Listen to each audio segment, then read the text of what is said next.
الفاتحة. أعوذ بالله من الشيطان الرجيم. بسم الله الرحمن الرحيم.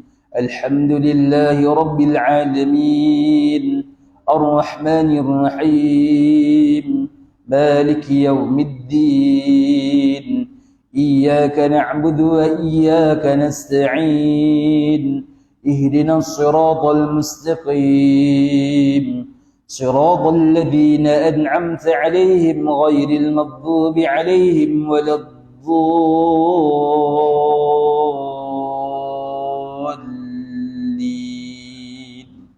Amin. InsyaAllah tuan-tuan, puan-puan, muslimin muslimat rahmatullah, sila buka pada muka surat 464, masih lagi dalam surah Az-Zumar ayat yang ke-48. Surah Az-Zumar ayat 48 pada muka surat 464. A'udzu billahi minasy syaithanir rajim. Wa badalahum sayyi'atu ma kasabu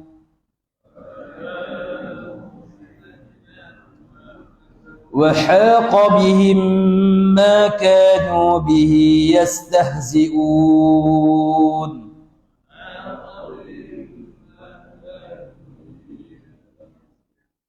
Allah Subhanahu wa taala berfirman dalam surah Az-Zumar ayat 48 yang bermaksud, dan sudah tentu akan nyata kepada mereka keburukan perkara-perkara mereka telah usahakan, dan mereka akan diliputi oleh azab yang mereka telah ejek-ejek itu, orang yang zalim. فَإِذَا مَسَّ الْإِنسَانَ ضُرٌّ دَعَانَا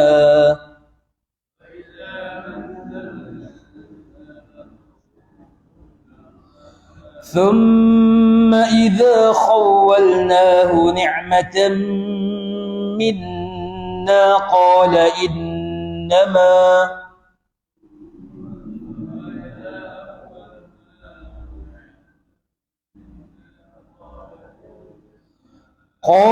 إنما أوتيته على علم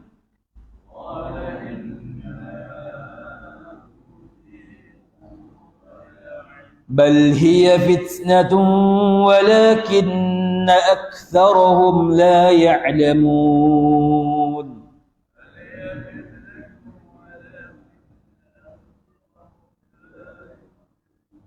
Maka apabila manusia disentuh oleh sesuatu bahaya, ia segera berdoa kepada kami, doa kepada Allah Subhanahu wa taala.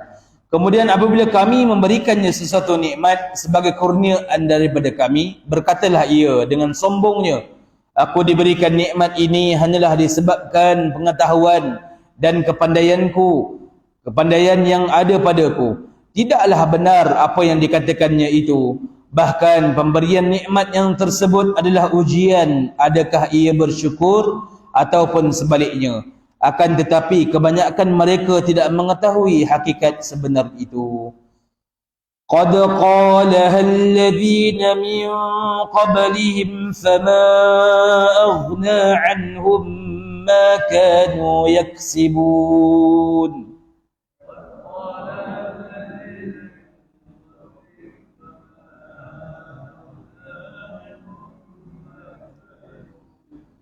Sebenarnya orang-orang yang terdahulu daripada mereka telah juga mengatakan yang sedemikian.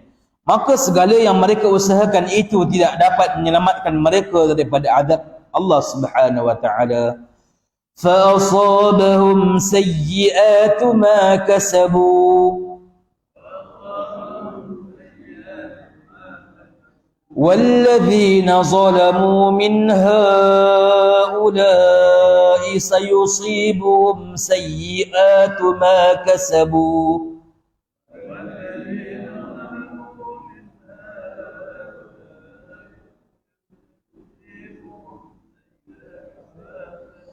وما هم بمعجزين. Lalu mereka ditimpa keburukan padah perbuatan-perbuatan jahat yang mereka lakukan. Dan orang-orang yang zalim di antara golongan yang musyrik ini akan ditimpa juga akibat perbuatan-perbuatan buruk dan perbuatan jahat yang mereka lakukan, dan mereka tidak akan dapat melepaskan diri. Awalam ya'lamu anna Allah yabsutu Awalam ya'lamu anna Allah yabsutu rizqa liman yasha'u wa yaqdir.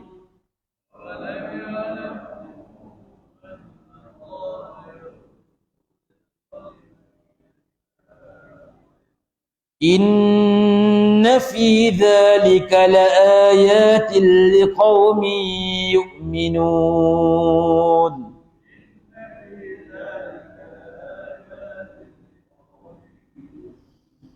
Mengapa mereka mendakwa demikian? Tidakkah mereka mengetahui bahawa sesungguhnya Allah memewahkan rezeki bagi sesiapa yang dikehendakinya, dan ia juga yang menyempitkannya. Allah juga yang menyempitkannya. Sesungguhnya yang demikian mengandungi keterangan-keterangan yang jelas bagi orang-orang yang percayakan ilmu dan kebijaksanaan Allah Subhanahu wa taala. Qul ya ibadiyalladzina asrafu ala anfusihim la taqnatu min rahmatillah.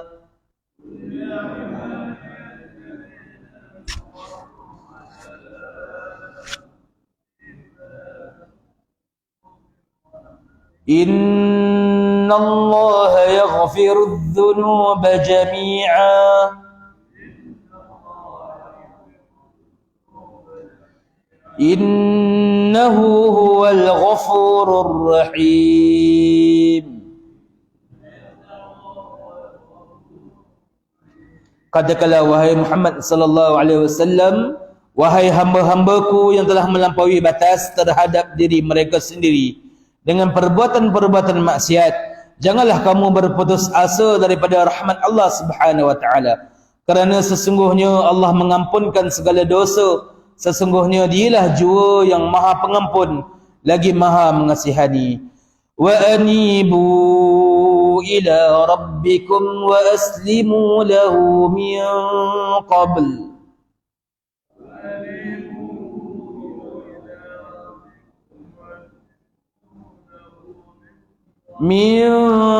an ya'tiyakumul 'adzabu thumma la tunsarun.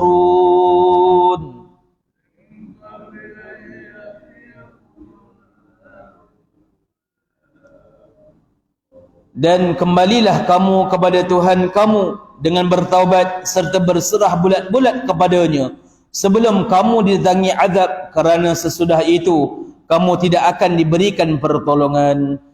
Wattabi'u ahsana ma unzila ilaikum min rabbikum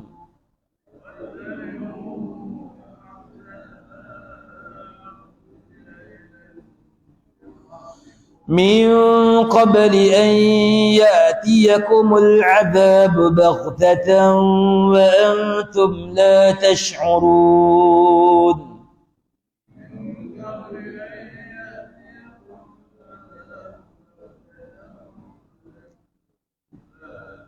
Dan turutlah Al-Quran sebaik-baik panduan hidup yang diturunkan kepada kamu dari Tuhan kamu sebelum kamu didatangi azab secara mengejut sedang kamu tidak menyedarinya. Allah Akbar. An taqula nafsun ya hasrata ala ma farrattu fi jambillah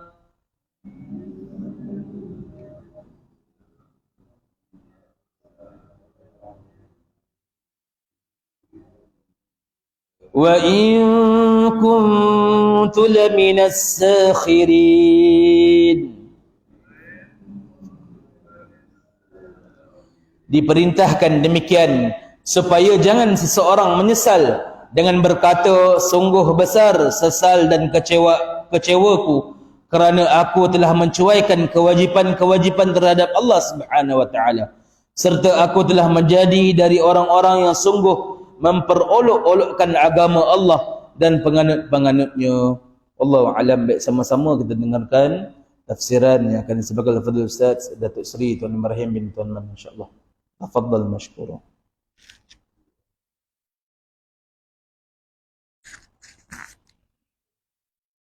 Assalamualaikum Ustaz.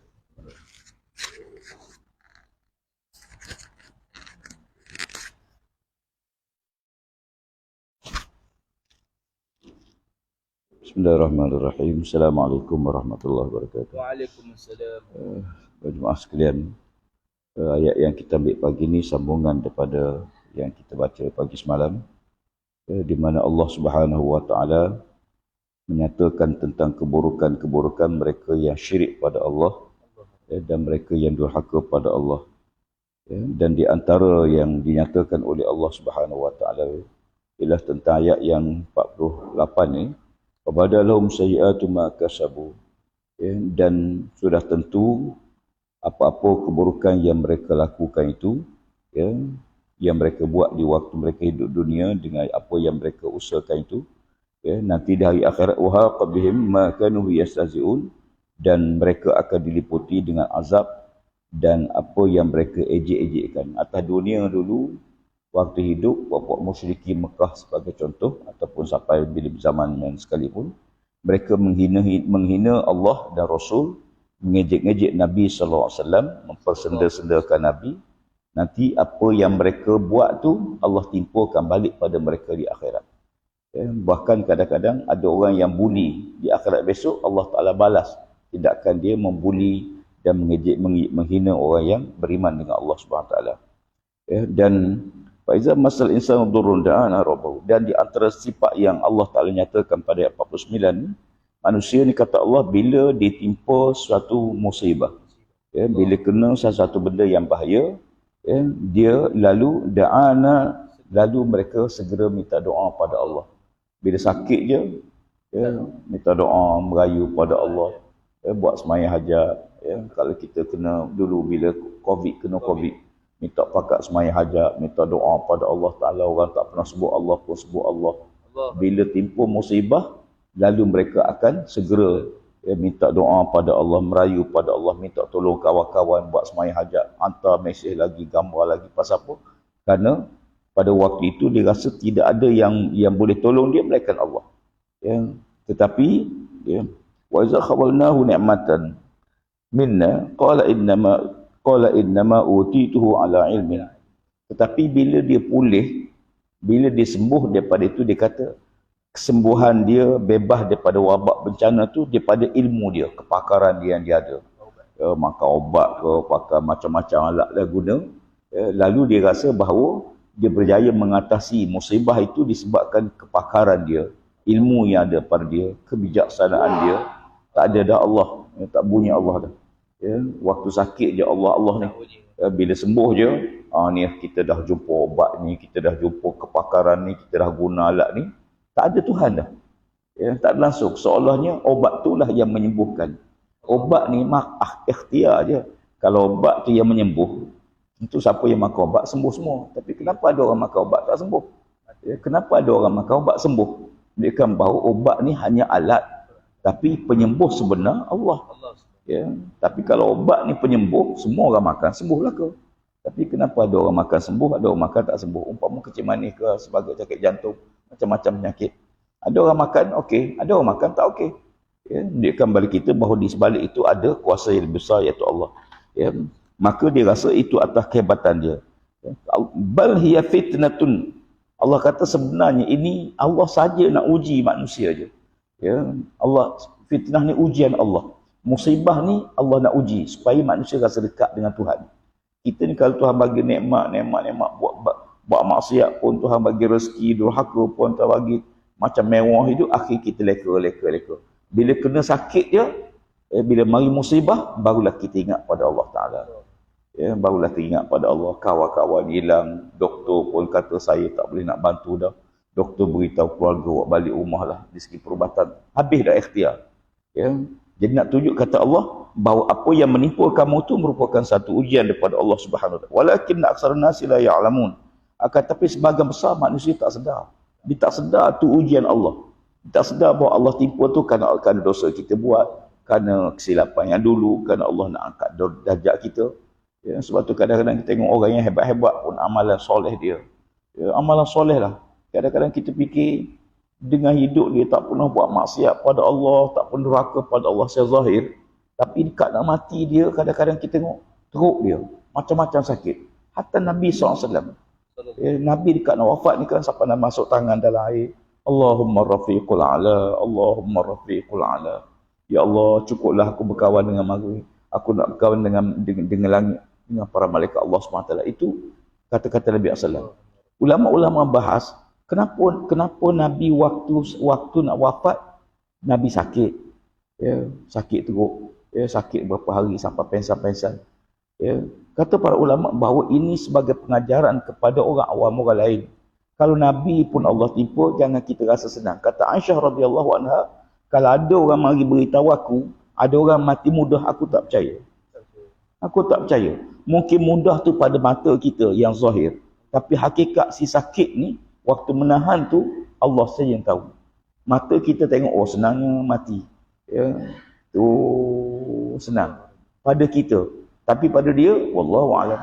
Kata Aisyah, bila aku tengok Nabi, aku tak percaya kalau ada orang kata ada orang mati dalam keadaan yang mudah. Mudah tu mungkin pada pandangan kita. Cuma kita doa pada Allah Ta'ala, ya Allah permudahkan seorang tu meninggal dunia, nyawa dia cabut dengan perlahan-lahan lembut tu. Mudah-mudahan rahmat Allah SWT ke atas dia setelah Allah Ta'ala ampun segala dosa-dosa dunia. Qad qala lahal ladzina min qablihim fama aghna anhum ma kanu yaksibun. Sebenarnya orang-orang yang dahulu daripada mereka juga mengatakan benda yang sama. Kata Allah, bukan kita je, bukan zaman kita je yang macam ni. Sebelum kita pun begitulah. Ya, bila timpa musibah, lalu mereka menyebut nama Allah, merayu pada Allah Subhanahu Wa Taala. Tapi bila mereka selamat daripada itu, lalu mereka rasa bahawa ini hasil usaha dia. Ya, tak ada hasil usaha yang mereka lakukan. Fa asabahum sayyi'atu ma kasabu, lalu Allah Ta'ala timpulkan ya, musibah ke atas perbuatan jahat mereka, perbuatan buruk mereka. Wallazina zalamu min haula'i yusibuhum sayyi'atu ma kasabu. Dan demikian jugalah Allah Subhanahu Wa Taala membalas kepada golongan-golongan musyrik yang durhaka ditimpa dengan pelbagai amalan-amalan buruk hasil perbuatan mereka sendiri.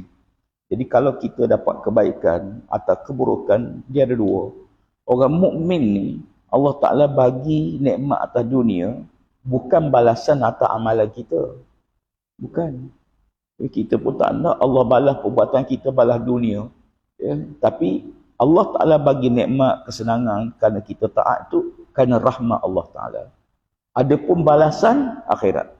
Sebab tu ulama bezakan perkataan Ar-Rahman dengan Ar-Rahim. Ar-Rahman kasih sayang Allah Ta'ala pada makhluk dia di dunia. Ar-Rahman ni pada semua. Orang Islam, orang kafir, ke syirik, ke apa, semua Tuhan bagi nikmat. Sedut udara, bagi belaka. Walaupun syirik tak pernah sembah Allah, Allah bagi semua. Itu Ar-Rahman. Adapun Ar-Rahim, ialah hanya untuk orang beriman di akhirat. Ya, Rahim, kesian dah Allah SWT. Ya. Kemudian Allah Ta'ala sebut, وَالَّذِينَ ظَلَمُوا مِنْ هَؤُلَاءِ سَيُصِيبُهُمْ سَيِّئَاتُ مَا كَسَبُوا. Allah timpa mereka dengan keburukan apa yang mereka lakukan. وَمَا هُمْ بِمُعْجِزِينَ. Dan mereka langsung tidak dapat melepaskan diri. Bila bala Allah datang ni, tak kena siapa, tak boleh nak lari. Semua kena, ya, kaya ke, doktor pakar pun. Baru ni doktor pakar mati kena COVID. Walaupun dia doktor pakar COVID, dia kena COVID. Ya, doktor jantung, pakar jantung, kadang-kadang tipu sakit jantung dan dia pun tak boleh rawat diri dia sendiri. Ya, dan itulah yang berlaku pada manusia. Nak cuba bahawa kita ni lemah. Ya. Alam ya'lamu anna Allah yabsutur rizqa liman yasha' wa yaqdir. Tidakkah kamu tahu bagaimana Allah Ta'ala menentukan rezeki bagi setiap makhluk dia? Ya, Allah tentukan rezeki. Rezeki ni tak sama. Ada kadang-kadang rezeki kita bukan duduk sini. Ya. Pagi-pagi kita tengok burung, keluar pada sarang dia, jauh terbang. Ya. Padahal keliling rumah tu rezeki. Ya. Tapi rezeki dia bukan situ. Ya. Kita tengok ayam, kita biasa kampung bela ayam. Seekor ibu ayam anak dia sampai 10 ekor. Rezeki dia mana? Keliling rumah je. Dia membesarkan keluarga dia, anak dia, 7 keturunan tu dengan keliling rumah dia rezeki. Tapi ada orang rezeki dia tidak situ. Ada orang Kedah rezeki Kuala Lumpur. Ada Kuala Lumpur rezeki di Kedah. Ya. Ada orang Malaysia rezekinya di Mesir. Tapi ada orang Mesir rezeki di Malaysia. Ya. Kadang-kadang kita fikir duduk di jalan. Ada lagi balak, bawa balak ke belaki. Duduk setengah jam, lagi balak belakang nampak bawa ke. Kenapa lah lagi balak ni tak hantar ke somen ni? Tak. Itu somen dia di sana. Ya, rezeki di sana. Ya, walaupun depan mata tu ada somen, tapi dia tak hantar somen tu pasal apa? Kerana rezeki dia bukan di situ. Rezeki tempat lain. Dan Allah menentukan rezeki. Wa yaqdir, dan Allah takdirkan rezeki setiap masing-masing. Kita bayangkan kalau Tuhan bagi rezeki seekor ayam tu, sekilo sehari, mampu ayam tu tuan-tuan. Mati ayam tu. Ya, kita ni pun sama. Kalau Tuhan beri rezeki kita sehari mungkin RM10 untuk sesuai untuk tubuh kita. Kalau Tuhan paksa kita RM100 sehari, mati kita ni tuan-tuan. Ya, minum air sebotol, satu hari rezeki kita 1.5 liter air kita. Bayangkan kalau Tuhan kata kamu kena minum 5 liter, oh mati kita. Ya. Sebab tu hujan ni bila sikit rahmat, bila banyak jadi bala. Ya. Hujan kita nak doa, ya Allah hujanlah, ya Allah panas sangat hujan. Tapi kalau hujan tu lebat sangat, dia bentar. Satu hari seorang sahabat Nabi mai jumpa Nabi daripada jauh kampung, satu kampung mai jumpa Nabi, ya Rasulullah. Ya, aku datang dari satu kampung yang jauh, kampung aku ni kemarau lama dia Rasulullah, dah kering kontang. Turun doa pada Allah Ta'ala supaya Allah Ta'ala turunkan hujan. Dia merayu-ayu ke Nabi SAW. Nabi kata baiklah, Nabi mengangkat tangan doa. Ya. Dia kata dah perjalanan balik tu, aku tengok awan mula berkumpul di kampung dia. Lalu hujan turun. Hujan turun, tak berhenti-henti hujan sampai banjir kampung dia. Ya. Dia mari jumpa Nabi, ya Rasulullah, aku datang nak merayu padamu, ya Allah, tolong doa pada Allah supaya Allah hentikan hujan. Pasal apa kampung aku dah banjir, Rasulullah. Ya. Maka Nabi SAW mengangkat tangan doa, lalu Allah Ta'ala alihkan awan tempat lain. Ya. Jadi kita ni kadang-kadang kita minta rezeki ni biar sesuai dengan tubuh kita lah, jangan lebih sangat. Ya. Kadang-kadang kita fikir harta ni boleh banyak tu bagus, tak semesti bagus. Banyak orang yang harta bagus dia punah dia. Ya, rezeki kecil, rezeki tu ingat pada Allah Ta'ala ada. Sesuailah dengan keperluan tubuh. Itu je sebenarnya. Harta ni untuk keperluan hidup je. Lebih-lebih sangat buat benda sangat. Ya, buat apa sangat. Takkan nak sampai makan 7 kali sehari. Takkan nak pakai baju sampai 7 lapis. Ya, pasal apa pakcik pakai baju 7 lapis? Saya banyak duit. Tu gila namanya. Ya, rezeki ni sekadar tu lah. Hidup ni. Biar, tapi tidak meminta-minta pada manusia. Boleh tolong-tolong sikit orang-orang yang susah. Kemudian boleh berjalan hidup dengan baik. Wa yaqdir, Allah menyempitkan dan menentukan rezeki dan mentakdirkan rezeki tersebut pada setiap manusia. Inna fi zalika laayatin liqaumin yu'minun. Inilah pengajaran bagi kaum yang beriman. Ya, kaum yang beriman dia nampak akhirat. Dia nampak harta dia, pangkat dia apa pun, tak ada apa pun, tak guna apa pun, melainkan kita guna tempat yang Allah redha, barulah ada nilai.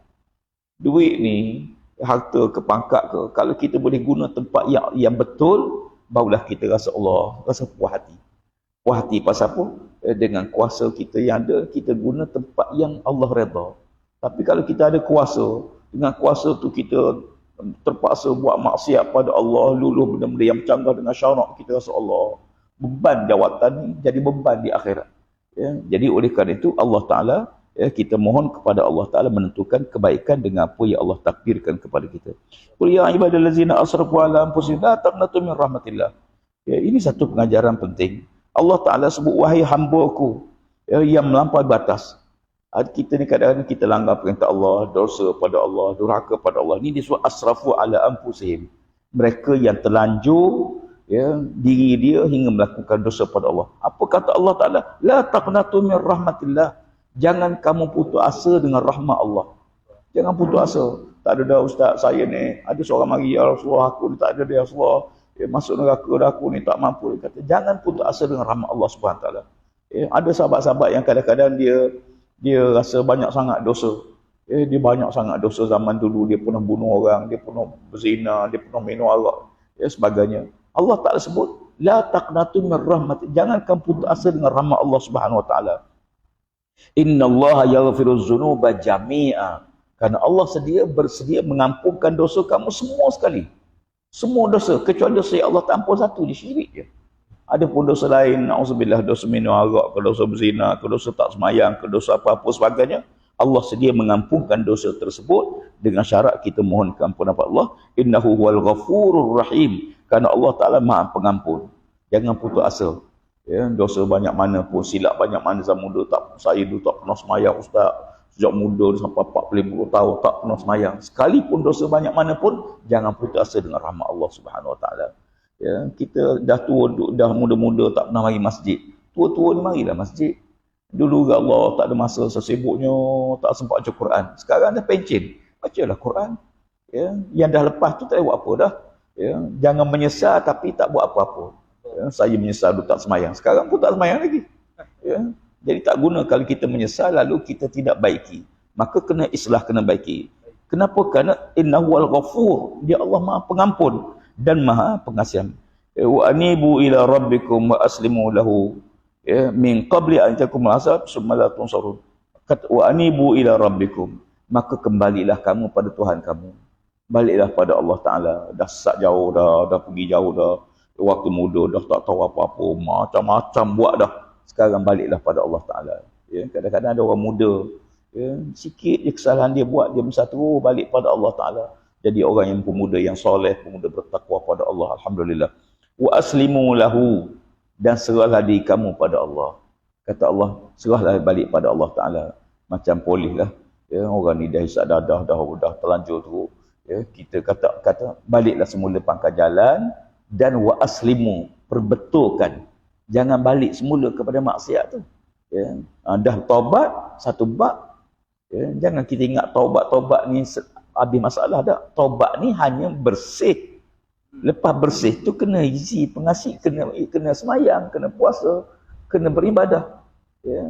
Saya dulu buat maksiat, sekarang bertobat. Baguslah bertobat tu, tapi taubat saja tak cukup. Taubat tu hanya bersih yang dah lepas. Ada pembekalan akan datang apa dia? Kena semayang, kena baiki, kena amal soleh. Ya, dulu tak pernah sedekah, maka sekarang menyesal, sedekahlah, ganti balik. Dulu pernah ambil duit tak betul, katakan sebagai contoh, na'udzubillah, maka sekarang pernah buat. Sekarang derma, ya Allah, aku nak ganti balik, ya Allah, maafkan aku, ya Allah. Kita tunjuk penyesalan tu dengan buat kebaikan. Sebab tu dikata, wa aslimu lahu. Wa aslimu lahu, dan serah diri kamu pada Allah Subhanahu Wa Taala min qabli an takum azab, sebelum datang pada kamu azab. Ya. Kalau tak balik pangkal jalan, tak bertaubat, maka depan tu azab Allah Subhanahu Wa Taala. Summa la tunsarun, kemudian kamu tidak akan ada siapa yang boleh tolong. Tak ada kawan boleh tolong. Dunia boleh minta tolong dengan kawan. Sakit sikit minta tolong, ya Allah. Sakit sangat, panggil ambulan. Ambulan mari, padahalnya ambulan tu nak tolong kita je, mari nak tolong je. Ambulan datang tolong bawa jumpa doktor.